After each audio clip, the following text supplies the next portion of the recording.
वित्तीय लेखांकन विषय के अंतर्गत चैप्टर शाखा लेखे में आज हम लेखांकन की तीसरी विधि यानी हेड ऑफिस की पुस्तकों में शाखा से संबंधित जो व्यवहारों को दर्ज किया जाता है उससे संबंधित तीसरी विधि स्टॉक व देनदार विधि का अध्ययन करेंगे।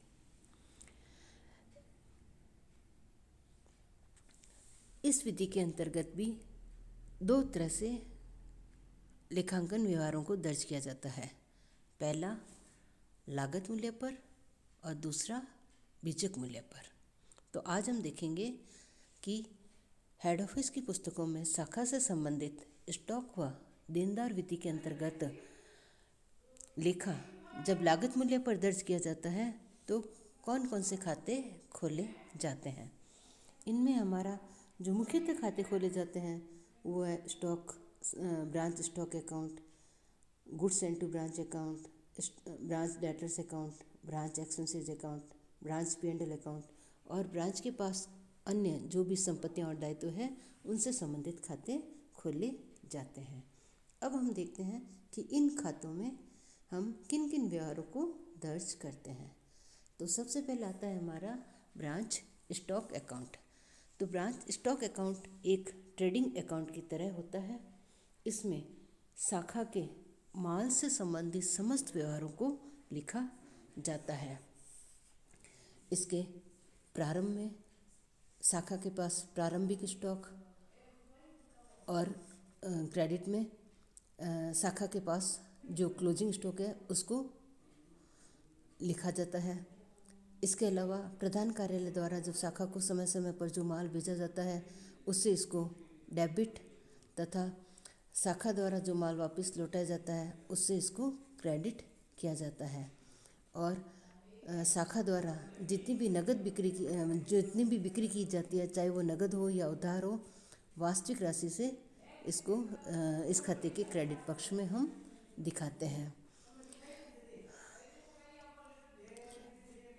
इस खाते का जो शेष होता है वो हमें सकल लाभ या सकल हानि को व्यक्त करता है और उस सकल लाभ या सकल हानि को हम शाखा लाभ हानि खाते में ट्रांसफ़र कर देते हैं। अगला खाता आता है हमारा शाखा को भेजा गया माल खाता। जब हेड ऑफिस समय समय पर शाखा को माल भेजते हैं तो उससे ब्रांच स्टॉक अकाउंट को डेबिट और goods sent to branch account को क्रेडिट करते हैं।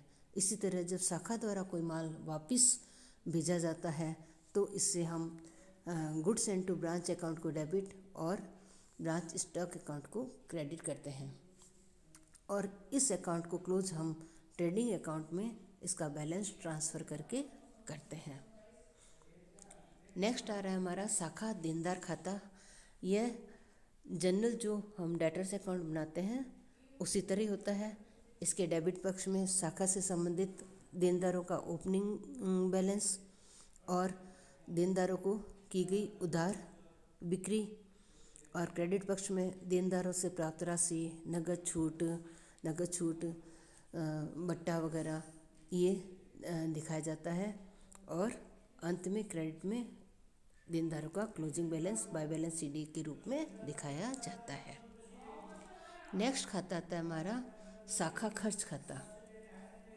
शाखा खर्च खाते के अंतर्गत शाखा से संबंधित प्रधान कार्यालय द्वारा और शाखा स्वयं के द्वारा जो समय समय पर खर्चे किए जाते हैं उन समस्त खर्चों को हम इस शाखा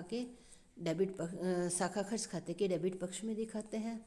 इसके अलावा देनदारों को हमने कोई छूट दी है, डुबत ऋण हुआ है, बट्टा वगैरह दिया है तो वो भी हम इसमें दिखाते हैं और संपत्तियों से संबंधित कोई डेप्रिसिएशन वगैरह है तो वो भी इस खाते के डेबिट पक्ष में दिखाते हैं और अंत में इस खाते का बैलेंस हम ब्रांच P&L अकाउंट में ट्रांसफ़र कर देते हैं। नेक्स्ट आ रहा है हमारा branch P&L account. Branch P&L account में सबसे पहला जो बैलेंस ट्रांसफ़र होकर आता है वो ब्रांच स्टॉक अकाउंट से होता है। ब्रांच स्टॉक अकाउंट से हम ग्रॉस प्रॉफिट या ग्रॉस लॉस ज्ञात करते हैं, तो उस ग्रॉस प्रॉफिट और ग्रॉस लॉस को हम ब्रांच P&L अकाउंट में ट्रांसफ़र करते हैं। प्रॉफिट होने पर क्रेडिट पक्ष में और ग्रॉस लॉस होने पर डेबिट पक्ष में लिख देते हैं। उसके पश्चात शाखा खर्च खाते का जो बैलेंस है वो भी हम इस खाते में ट्रांसफ़र कर देते हैं। इसके अलावा कोई भी असामान्य हानि वगैरह होती है तो वो भी इस खाते के डेबिट पक्ष में दिखा देते हैं, और इस तरह हम शाखा पर शुद्ध लाभ या हानि कितनी आई है यह ज्ञात करते हैं। इसके अलावा यदि शाखा के पास कोई संपत्तियां और दायित्व हैं तो उससे संबंधित संपत्तियों का जो खाते बनाते हैं वैसे ही खाते बनाते हैं, यानी संपत्तियों से संबंधित ओपनिंग बैलेंस को डेबिट में और क्लोजिंग बैलेंस को क्रेडिट में, और उससे संबंधित डेप्रिसिएशन है क्रेडिट में, और खरीदना और बेचना है तो वो संबंधित व्यवहार संबंधित खाते में किए जाते हैं। अब हम इस विधि से संबंधित एक प्रश्न हल करते हैं।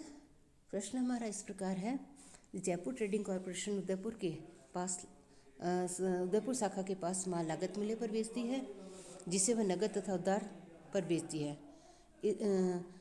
इसमें हमें शाखा स्टॉक खाता, शाखा को भेजा गया माल खाता तथा शाखा देनदार खाता और शाखा खर्च खाता और लाभानी खाता तैयार करना है। विवरण इस प्रकार है। Opening branch debtors 13,100, goods received from head office 35,560, total sales 46,750, goods return by customer 290, discount allowed to customer 1200, goods return to head office 350, salary and wages 3,000, stock at the end 6,950, opening stock 7,500, cash sales 16,750, cash paid by customer 24,600, allowances to customer 160, bad debts 300, rent and rates 900 और general charges 650। तो अब इसमें हम सबसे पहले branch stock account तैयार करते हैं। तो ब्रांच स्टॉक अकाउंट में हम देखते हैं ब्रांच से संबंधित ये देखते हैं। सबसे पहले शाखा के पास जो ओपनिंग स्टॉक है वो कितना है 7,500, तो ये हम लिखेंगे डेट वाले में हो जाएगा ईयर बिगनिंग का, तो ये ओपनिंग स्टॉक हो जाएगा हमारा 7,500। उसके बाद शाखा को जो माल भेजा गया था गुड्स सेंट टू ब्रांच कितना भेजा 35,560 रुपये।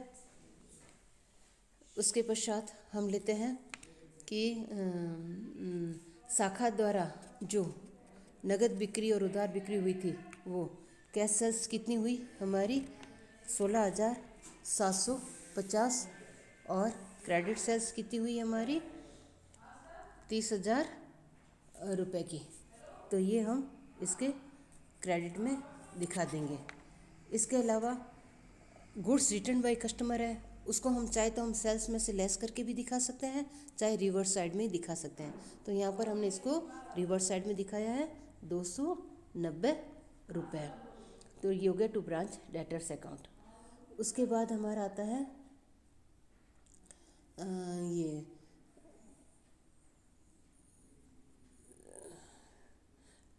शाखा को माल जो लौटाया गया वो आ जाएगा।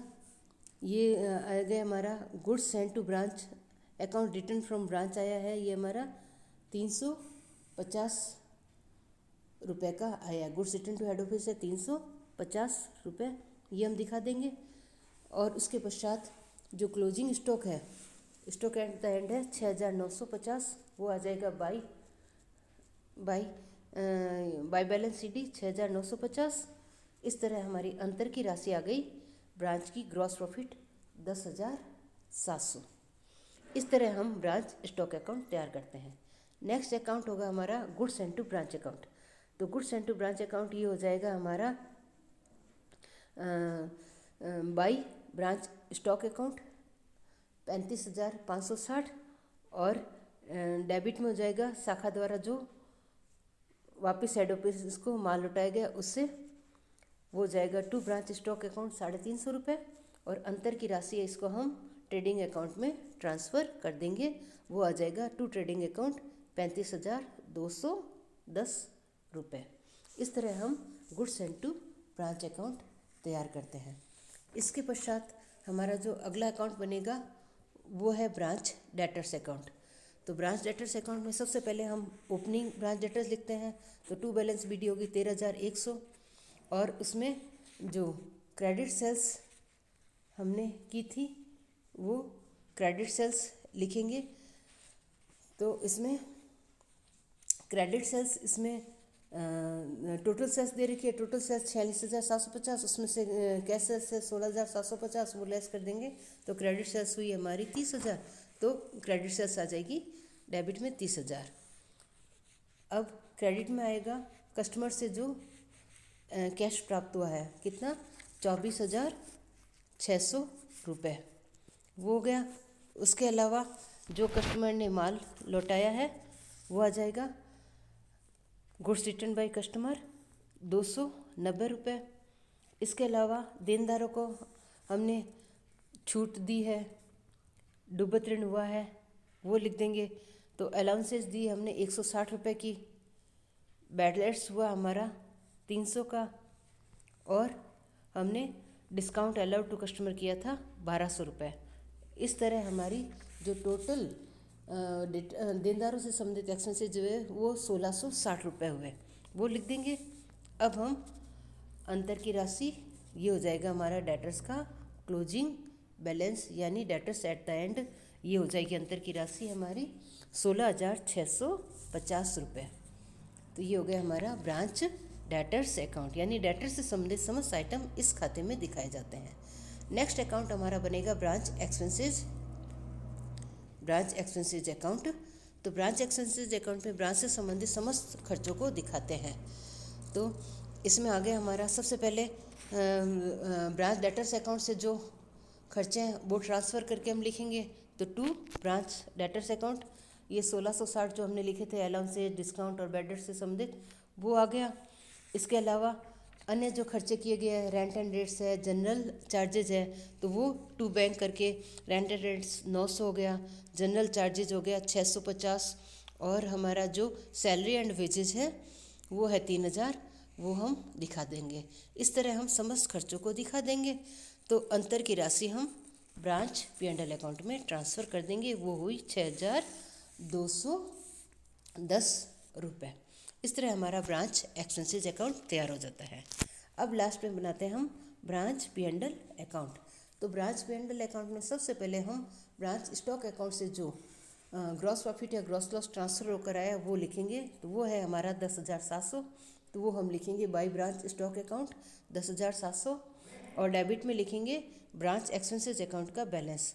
तो टू ब्रांच एक्सपेंसेस अकाउंट 6,210 रुपये, और अंतर की राशि शाखा पर हुई प्रॉफिट या लॉस व्यक्त करता है। तो ये हमारा नेट प्रॉफिट हुआ 4,490 रुपये। इस तरह हम इस विधि के अंतर्गत खाते तैयार करते हैं। धन्यवाद।